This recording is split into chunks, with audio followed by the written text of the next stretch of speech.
Si usted quiere iniciar su propio negocio y aún no se anima a hacerlo, pues sepa que aquí en la Ciudad de México se cuenta con apoyo para emprendedores. Aquí le contamos casos de éxito.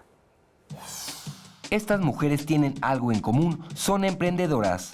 Guadalupe trabaja en una tienda desde hace 14 años. Con esfuerzo ha progresado hasta ser dueña del negocio. Sus hijos fueron su principal motivo para salir adelante. Gracias a este negocio, pues pude terminar de pagar mi departamento, las deudas que tenía, comprarme un coche, pues sí, y las deudas más que nada y sacar a mis hijos. Pues mis hijos, mi hijo el chico es estilista, el grande es contador. Entonces sí, pues de aquí salió.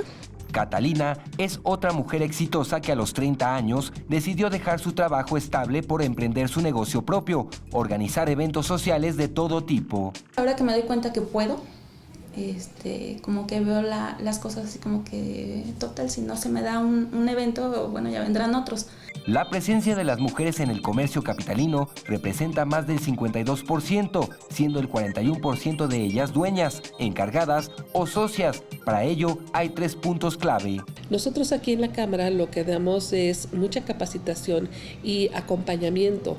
Desde que tú vas a iniciar un negocio, nosotros te acompañamos hasta en el sondeo de mercadotecnia para saber si el lugar a donde vas a iniciar tu negocio es el adecuado.